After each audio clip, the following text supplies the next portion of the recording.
passport after 15-hour grilling.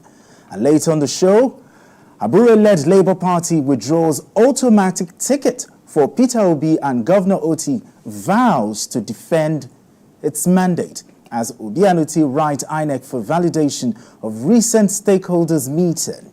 I'll be hanging out with Babajide Kolade Otitoju and Olabisi Diji for Lutili. Journalist Hangout starts right now.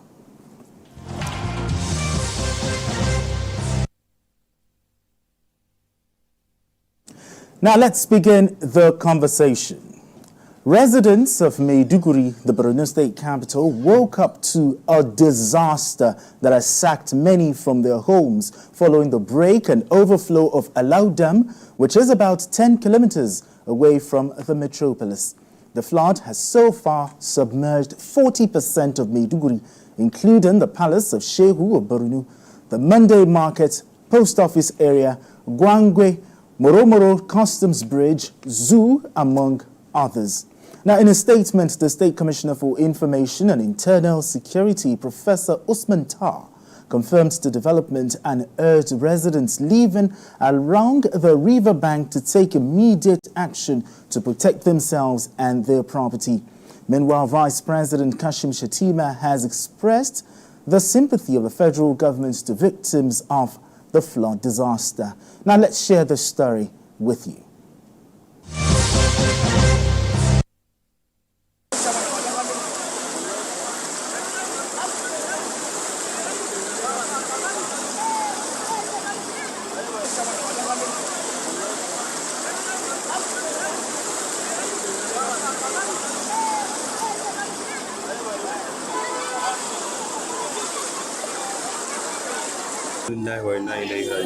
Katango ya shauri mara njizi la hawla wala quwwata illa billahi la hawla wala quwwata illa billahi inna lillahi wa inna ilaihi raji'un jama'a sun go no tinna hore la hawla wala quwwata illa billahi nan ko fin shawon Borno ne wallahi gashi ruwan kogi ya yi return back yazo har yazo ya shiga gidanmu inna lillahi wa inna ilaihi raji'un la ilaha illallah muhammadur rasulullah. Jama'a ku duba gidaje yanda ruwa ya ci gidajen mutane. Wannan ruwan ma saboda ni ma na dan iyakan bene na shiga. Wallahi in ba haka ba wannan abun yafi karfin magana. Sai dai jama'a mu diga yin addu'a. Wannan ruwan ba wanda zai ce ga kaza. Jama'a mu yi addu'a. Gwamnati da tana kokari a Barkari na ga Girella suna bude hanyar ruwa. Aziya ma na gani ana bude hanyar ruwa.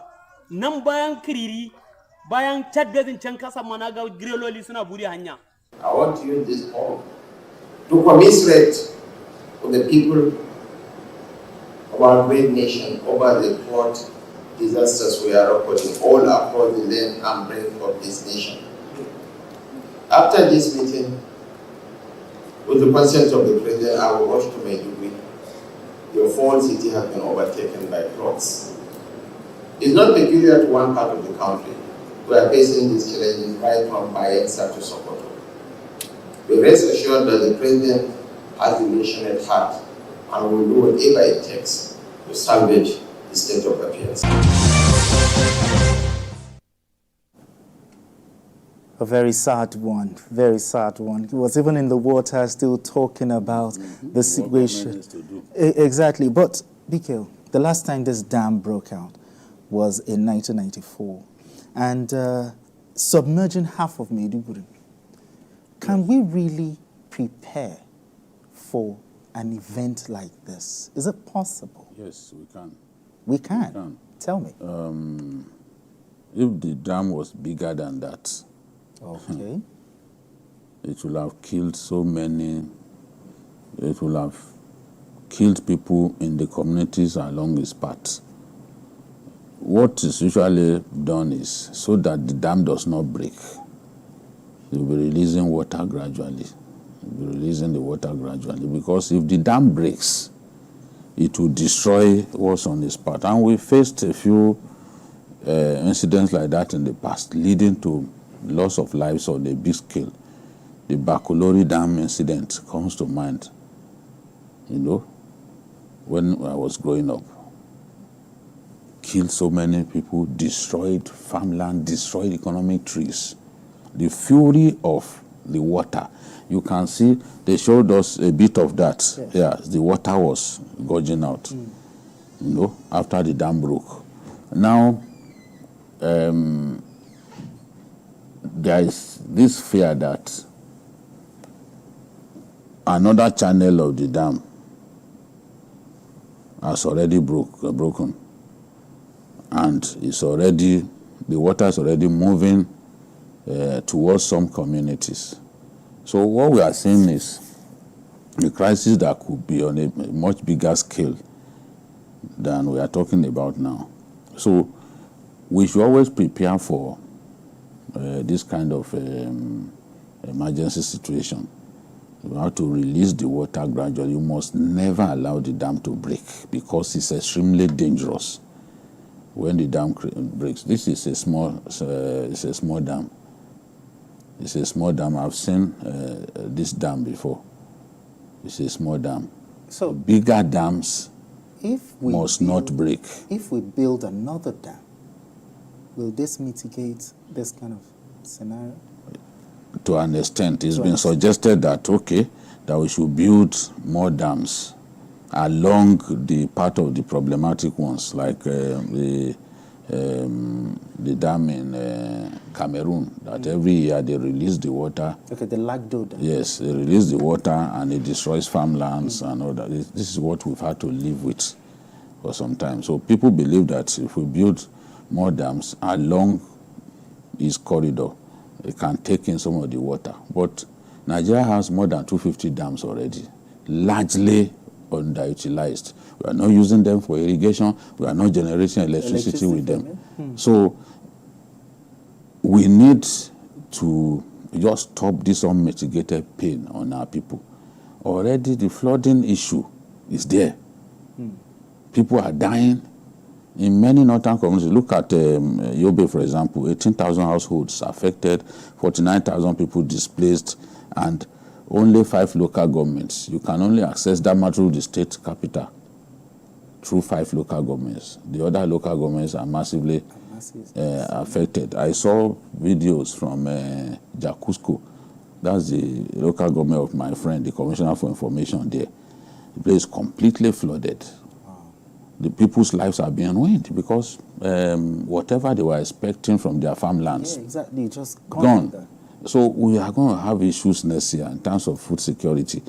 People can't access farms because of these mindless bandits, and then we have this flooding. The rains, the pattern of rainfall has been so unpredictable in northern Nigeria. For months, people were expecting the rains. People planted rice and other yes, they got burnt because they didn't see the rainfall was not forthcoming. But suddenly the rains have come in their fury. I mean, it's I really pity our people. Okay. Really pity our people. All right, Bisi, let me come to you. They said, some environmental analysts have said this is no longer rainstorms, but rain bombs. Now, is this a combination of other things, or have we been taking nature for granted? I don't think this has anything to do with nature. Like you rightly put it, I think it's about maintenance of the dam. You see, I see that here we find it convenient to hide under things like climate change and other natural disasters to excuse the failure of authorities in handling things the way they should have been handled. See, this water wouldn't have just come like that. We have Oyo Ogun Dam, for example. I live in a flood-prone area in this Lagos. And once you open that Oyo Dam. Oyo Dam, okay, you know, is within Ogun State or something. The environment will be flooded. Okay. And but you see, that thing happens. I've lived in my area now for the past 6-7 years, and I've experienced flood 4 times in those 6 to 7 years. Okay. What you see is that once it happens, there are noises and the rest. You see government officials coming around, they do photo ops and all of that, and they go back. And nothing is done. They wait till another disaster occurs. Maybe people die, whatever, they sympathize. They say they are good, their words. And in fact, they will even tell you, leave the river bank. Leave the area. The rains are coming, just leave. Once they hear that, it's such a, you just look at it that how much is it going to cost to do the right thing? Probably provide channelization processes that will enable this water to link the lagoon and other places. I'm talking about Lagos now. I don't know what they spend that money on. But all I just noticed is that our government finds it convenient to sympathize with people when disasters like this happen. And they will also tell you that it's climate change. It's happening in Dubai. Okay. You saw water in Dubai. But the question I ask is, these countries we talk about, do they wait and see this thing happen every year? Talking about being proactive. Yes, to their citizens. If it happens, it won't take them by accident. The next time, they will have done something to mitigate another occurrence. So those are the things we lack here. PK, Borno State, lots of talk about farming, sweet potato, rice, millet, and a lot of things. What is the impact of this, food security-wise? I really fear what will come our way by next year, because we've had all kinds of problems. The irregular pattern of rainfall means that we will definitely not experience bountiful harvest this year. But farmers are complaining already. Okay. Now, to make matters worse, farmlands are being washed away by floods in the major food production belts of our country. That's the northwest, north central. These things are happening already. That of Benue, you always expect that every year they will have this problem. So, but it's a lot worse now. Northeast, northwest, there's a lot of flooding at an unprecedented level. And I'm really worried because these are the places where most of our food. Yes, where they produce them rice, beans. The bulk of the beans we eat in Lagos comes from Borno State. Okay. Yes, so you can imagine if people can't harvest their crops or if they lose their farmlands, what will happen? All right. All right, BK, let's move straight to the next topic. Now, the last is yet to be heard about the predicament of the president of the Nigerian Labour Congress, NLC, Joe Ajaero, in the hands of security agencies over sundry matters. The Department of State Services, DSS, has granted administrative bail to Joe Ajaero, who was arrested at the Nnamdi Azikiwe International Airport, Abuja, on his way to the United Kingdom for an engagement.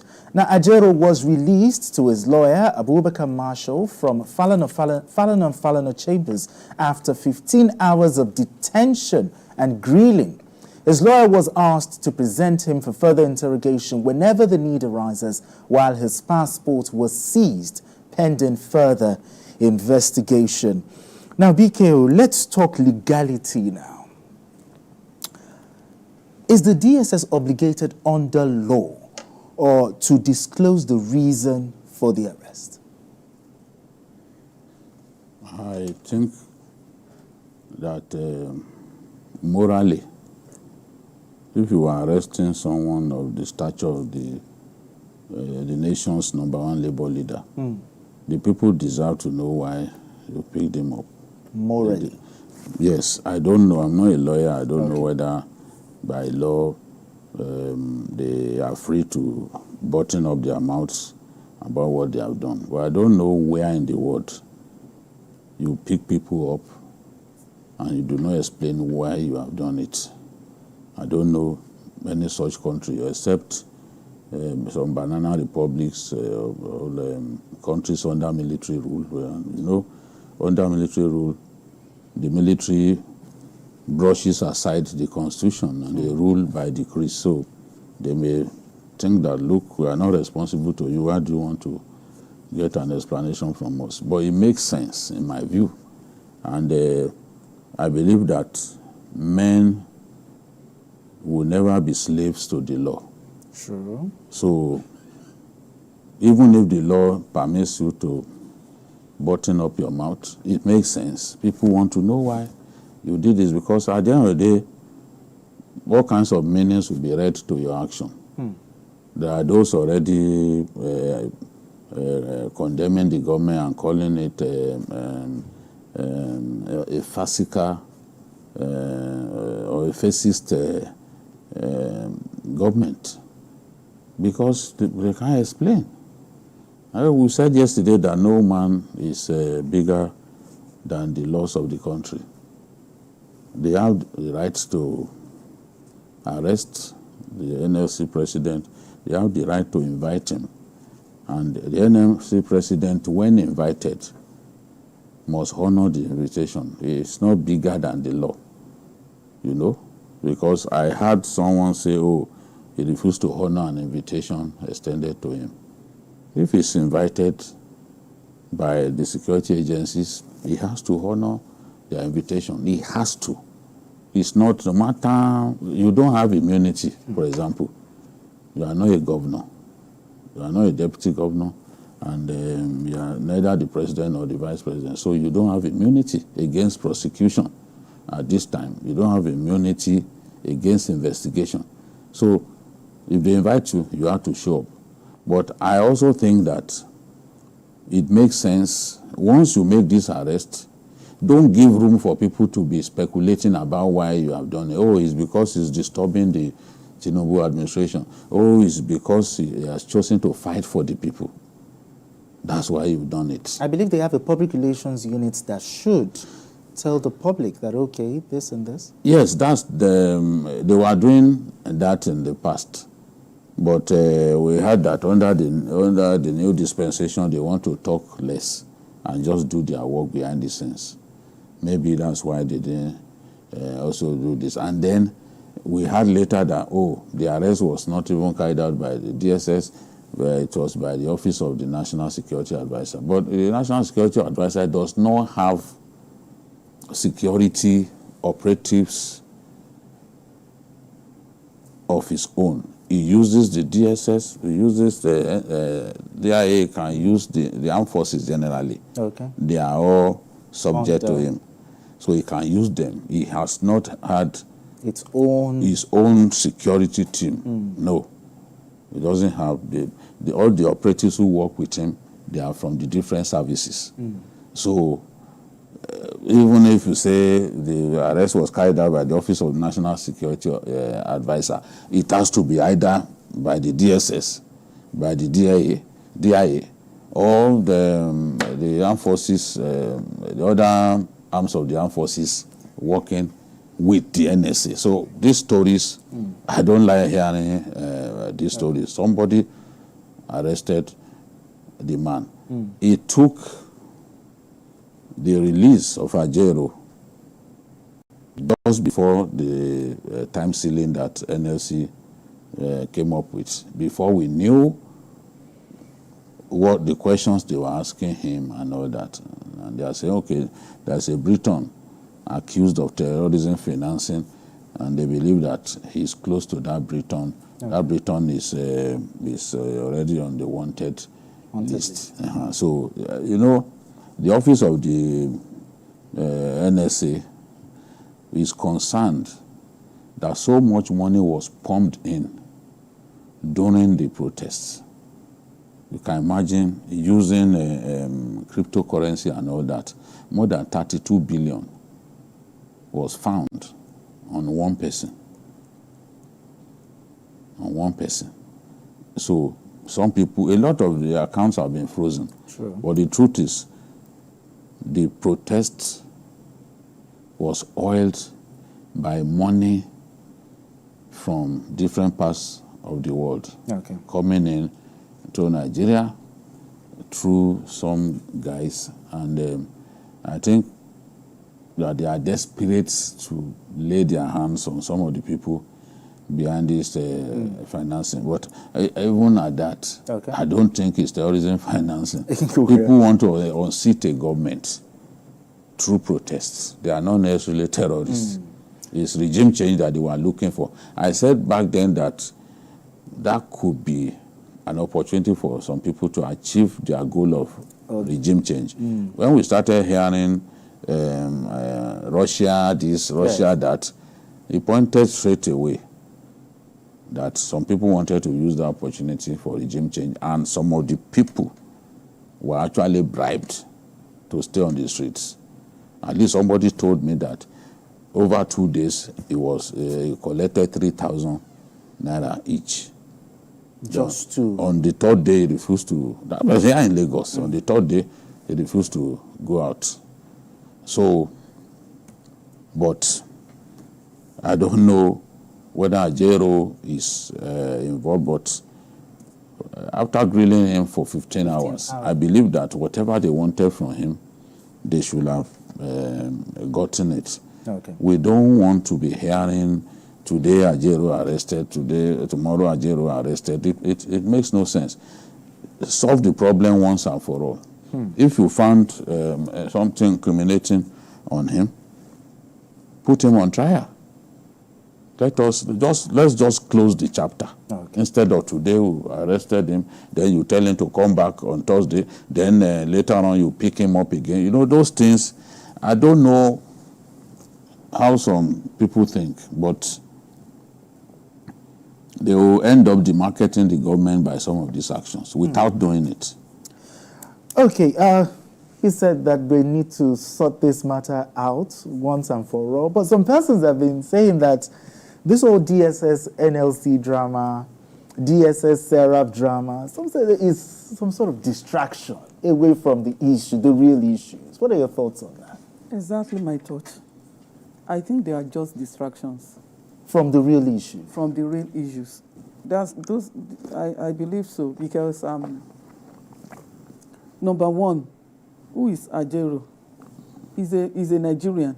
True. And a Nigerian that should be under the law, and a Nigerian that could be drilled if found, could be punished if found guilty of any offense. Now, if you want to be transparent, you let us know what he has done, what the issues are. Although I understand the fact that as security agencies, you may have your reasons for not disclosing, for not giving the people a full disclosure of what you are actually looking at. But situations like this just give us the impression that you engage in some kind of drama. Look at what happened yesterday now. Labour came up to say that if you don't release him within before so time, we are going to go on strike. And right before that time, I was on the internet till 10:45 p.m. That was when I monitored. That was when this guy was released. Meanwhile, Labour gave them 12 midnight. So you now ask yourself, number one, for me, the Labour will come out to tell us that because we have arrested this leader, it's going to shut down the economy. And I ask myself, is your leader bigger than any other person in Nigeria? No. Right? Now, but you cannot also blame Labour, because the people that are doing the arrest are also not giving the people the right form of disclosure that will enable us to understand the situation that is happening. So you just allow some kind of distractions. You don't really know what is going on. Maybe they want us to forget our miseries and just entertain ourselves with DSS. No, I don't see that as entertainment at all. But anyway, we need to go on this quick break. And when we're back, the conversation continues. It's still Journalist Hangout. Don't go anywhere.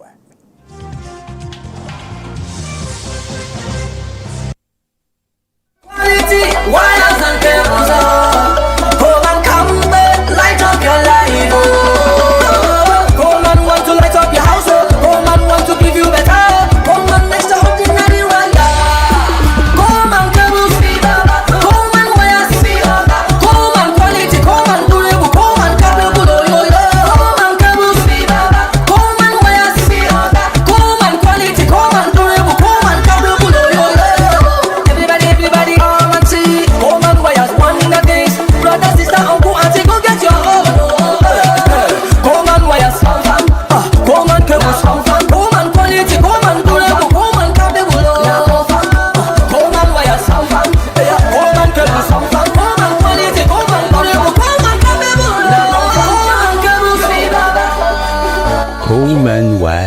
cable.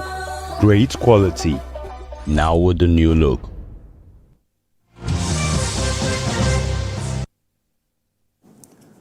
All right, if you just joined us, it's still Journalist Hangout. I'm still hanging out with Olabisi Diji Fulitole and also BKO Babajide Kolade Otitojo. My name is Benga. Let's go on to our next story.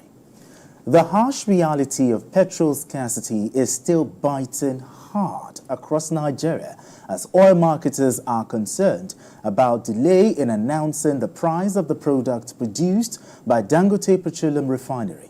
They noted that the landing cost of imported petrol has risen to about 1,120 naira per litre.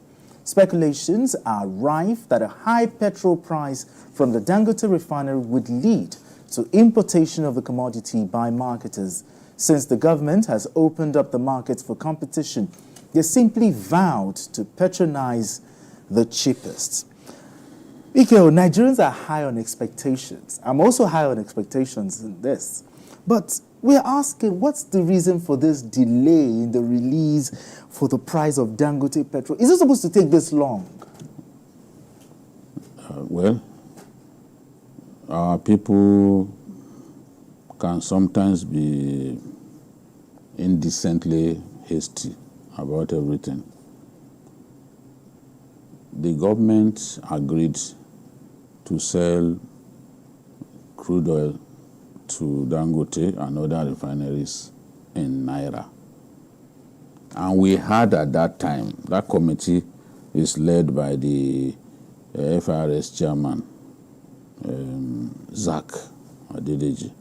And they said they will begin to implement that presidential order on October 1. Okay.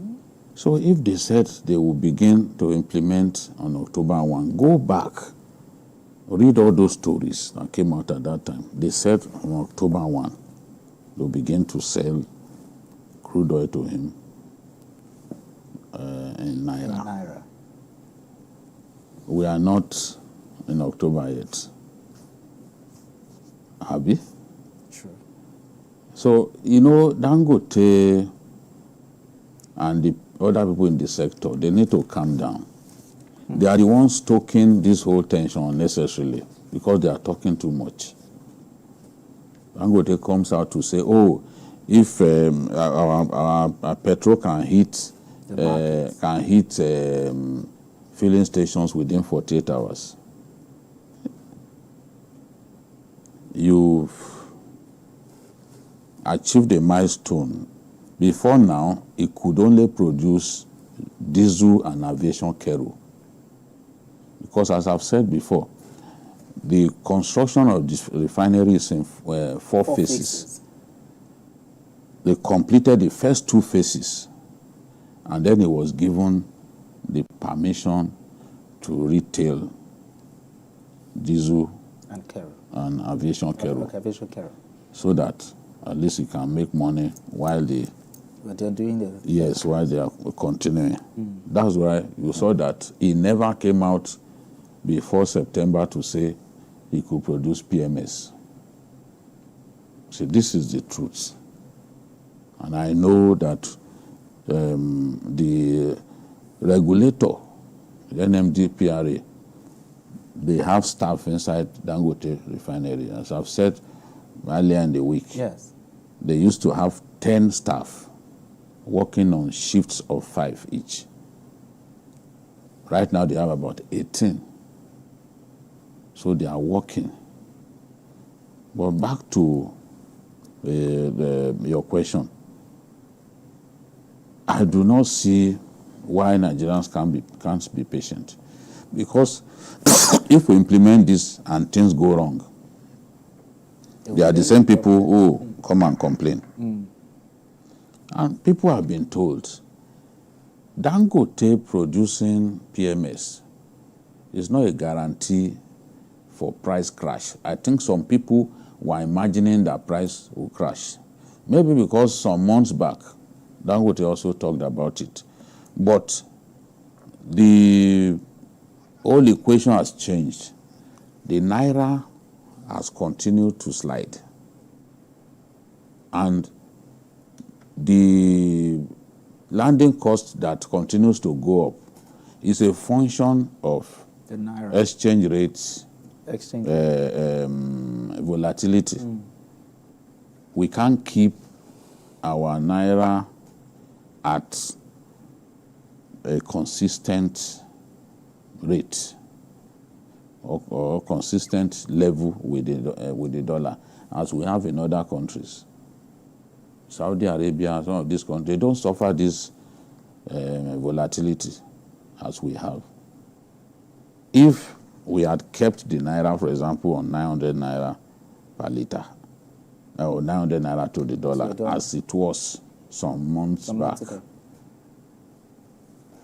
people won't be groaning.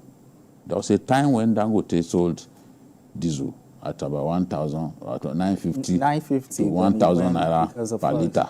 It went up. But he can't sell it at that price now.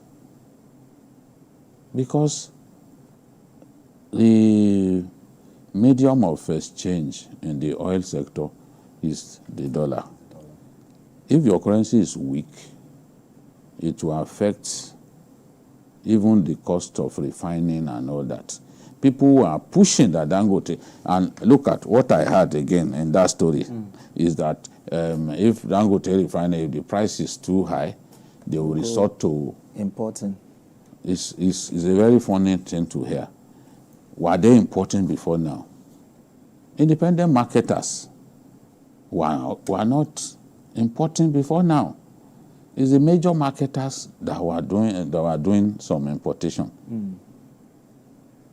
So NMPC does not even like dealing directly with Ipman, or they accuse them of all kinds of things. Their filling station, a lot of their filling station in the hinterland, they believe that people capitalize on it to smuggle. Okay. I don't know whether that's accurate, but that's what these guys say.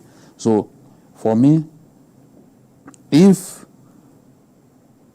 there's no way the Dangote refinery will be more expensive than the imported one, I don't see that happening, because cost of freighting will not be part of the cost that Dangote will build into his overall cost of production. Well, according to this, they're still calculating to see What? if They've not the even, importer will be cheaper than. They've not begun. It is when they, at this stage now, they don't even know at what rate they will sell to him in naira. The conversation on that one has not been concluded. So how people telling him to name his price and all that, they are not being fair. They told him they will begin to sell in October. You are telling him to name his price. Has he received the product? At how much are they selling to him now? You should ask that question. So because Dangote too has whetted the appetite of people, he has inadvertently stoked this tension that we are seeing now. And it doesn't also work for him, because whatever the case may be, there are people who are even blaming him now that, look, if you mean well, tell us your... So I still think that Nigerians have to be patient a little bit. Okay. October is the day. Yes, they told us October 1. Why can't we wait? It's just a few weeks. Why can't we wait? The NMPC said they have more than 1 billion liters. Let's continue to, based on the supply that they have, based on the quantum of product that they have, let's continue to buy what NMPC has while they sort out this issue. I do not believe that Dangote, no matter what many people feel about him, that is a mindless, he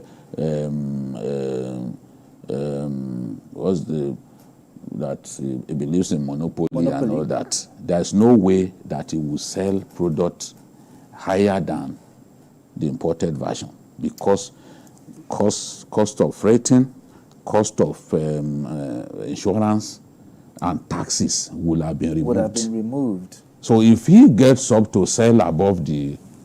Then there's something wrong. Then something is wrong, and it will have confirmed people's fears. I don't think that he will do that. Okay, let me come to landing cost has gone as high to like 1,120. The marketers are saying would either check if Dangote is higher or the imported. Where will the pendulum swing?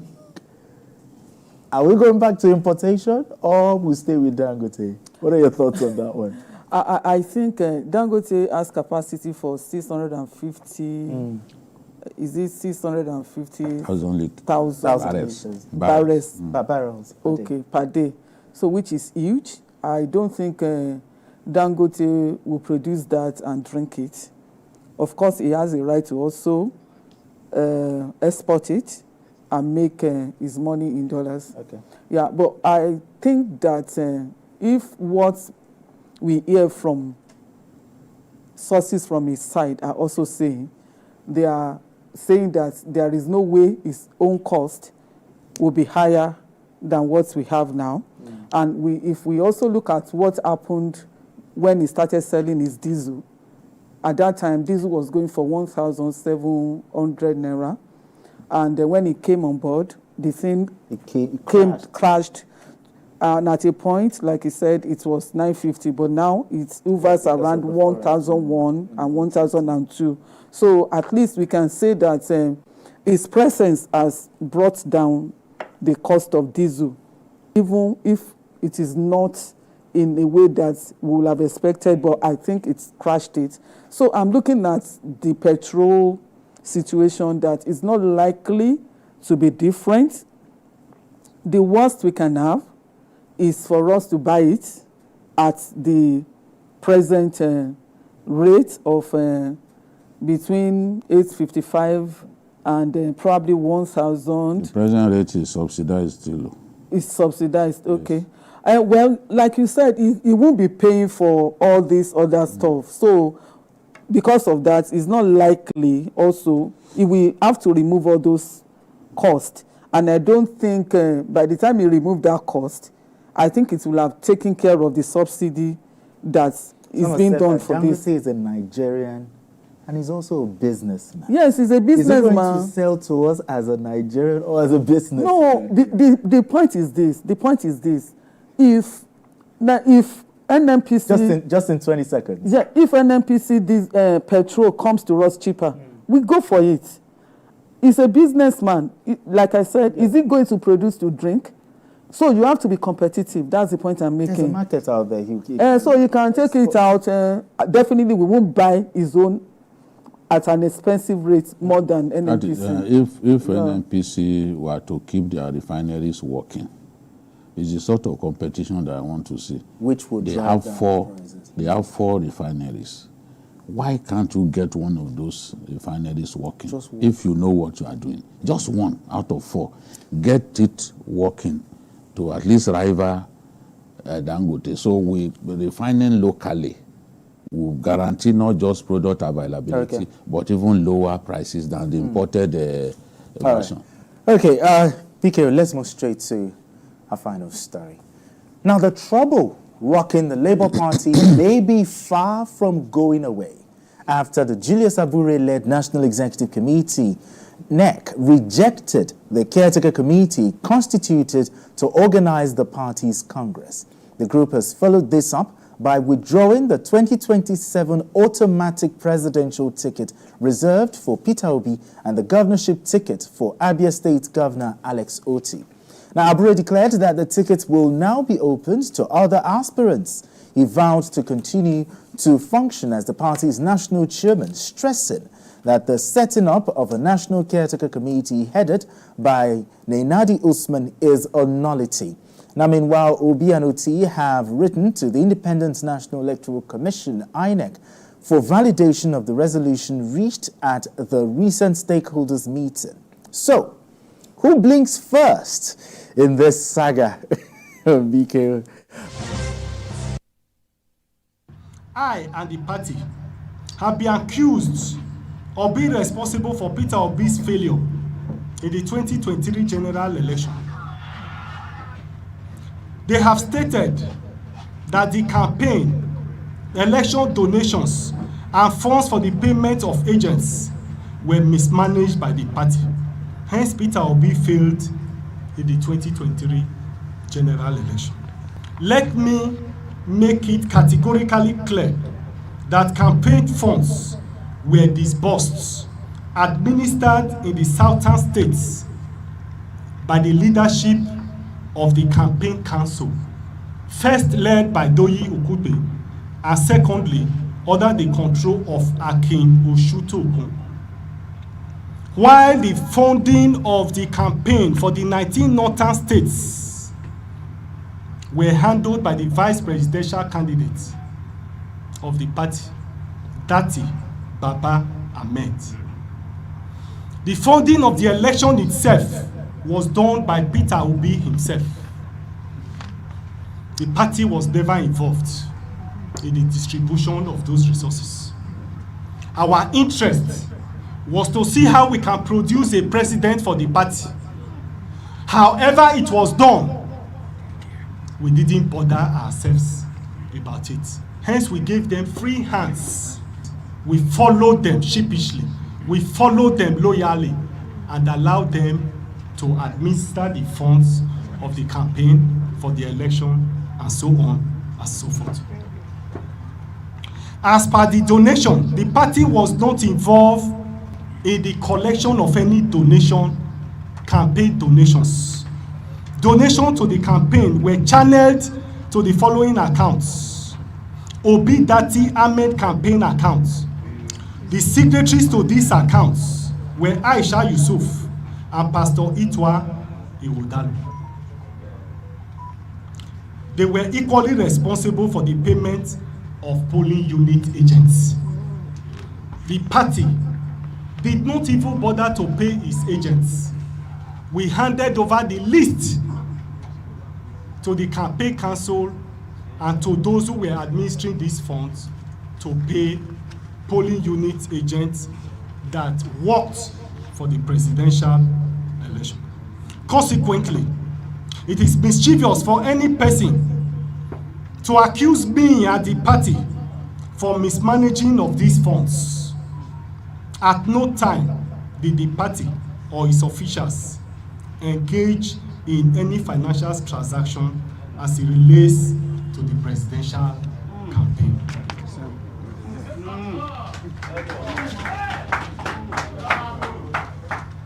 At this stage, it will be safe for me to conclude that I and my colleagues at the level of this NWC was elected in the convention of our party held on the 27th day of March 2024. And we will therefore defend the mandate that has been given to us freely by members of this party. I want to say categorically that no governor, no governor that we gave tickets can harass us out of office. No governor, no matter how highly placed, will come and with a fiat dissolve the National Working Committee, dissolve state councils, dissolve local government councils, dissolve world executive, even military governments don't behave that way. And so I must state categorically that mandate that was given to us on March 27th, the leadership of this party, under my leadership, will defend it, and I want to assure you that we will reclaim it and we will be here and produce the next president of Nigeria.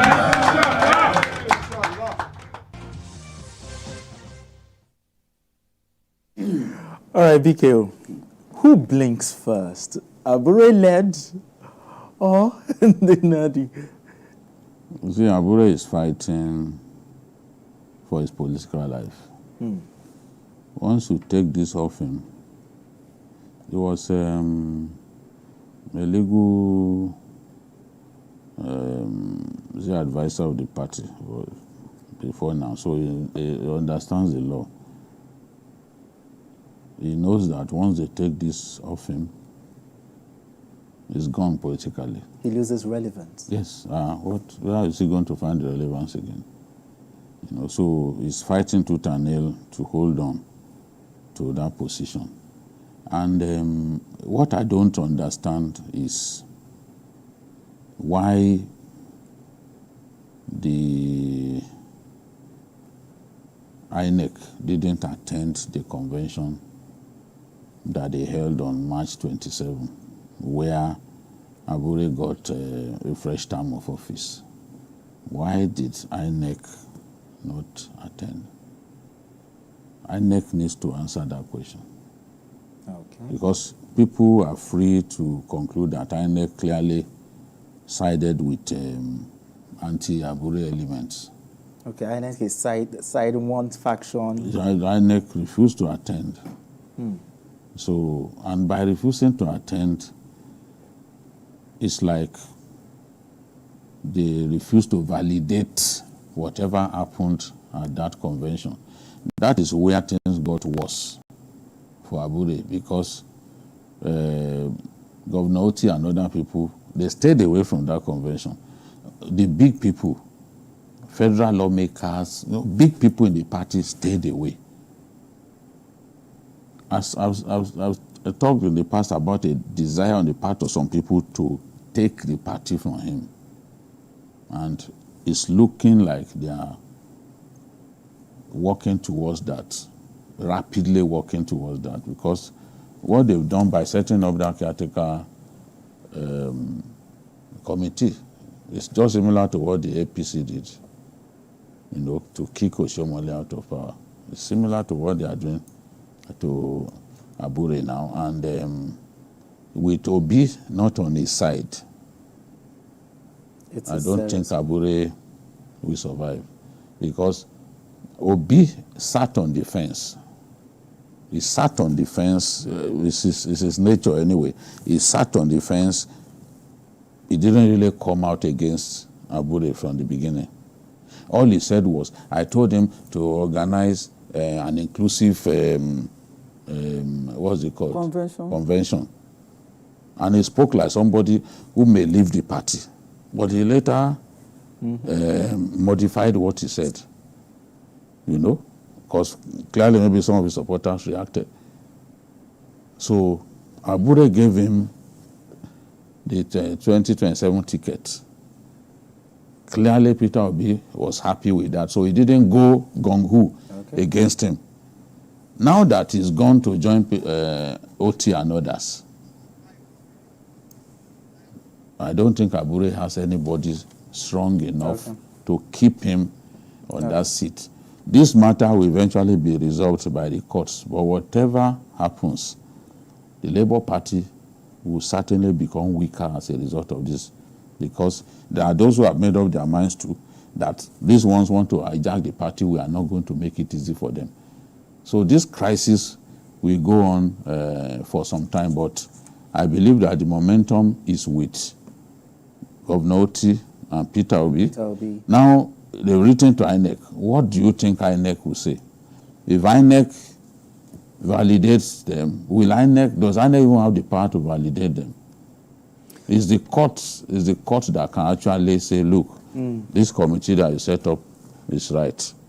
So I don't think it's in INEC's place to say what you have done is right. The courts have to decide. Okay. BC, there's a lot of discontent in the party. Talk about the division, talk about the stakeholders meeting of Governor Alex Oti and Inadi. There's still that question of the legality. Does it line up or does it not line up with the constitution of Labour Party? Well, what are your thoughts on that? I also think that the people on Alex Oti's side are also saying that I think they had a meeting with INEC in 2022 and they had an agreement on conducting a convention, but they said they couldn't do that in 2023 and hence the 2024 date because of the general election in 2023. So but the fear on the part of the Oti's angle is that whatever decision they take by Abure's faction may go against them in future. Okay. Yeah, hence the reason why they are thinking of setting up a caretaker committee, because in the eyes of INEC, according to them, Abure has ceased to be the chairman of the party. So any decision taken from March, when his term elapsed, will not be validated by INEC, may not be validated by INEC. Okay. So that is why they are setting up the caretaker committee. Okay. But the point is that a party that is divided against itself surely will not be able to stand. What I think Nigerians are looking out for is a strong opposition at a time like this, and not a party that will be, that we don't know where they are. Now, look at what is going on in PDP. It's factionalized. We have an LP that is also factionalized. So I'm looking at the interest of the people in general. As we gradually wind down, you mentioned this part when you talked about different parties. Let's talk about internal democracy in our political parties. Why is it so difficult for us to have internal democracy? Because the parties involved are always looking at their self-centered interests. Too many powerful people. Too many powerful people, and you are looking at your own interest, not the interest of the party.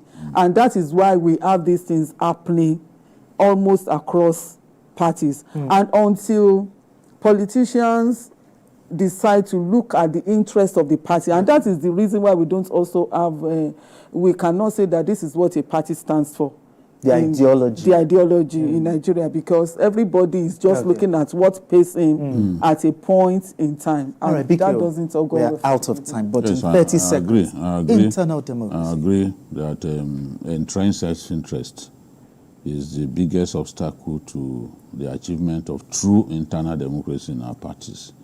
The big people in the parties always want to have their way. In the party primaries, they will cheat those who do not have money and ensure that their own candidates emerge.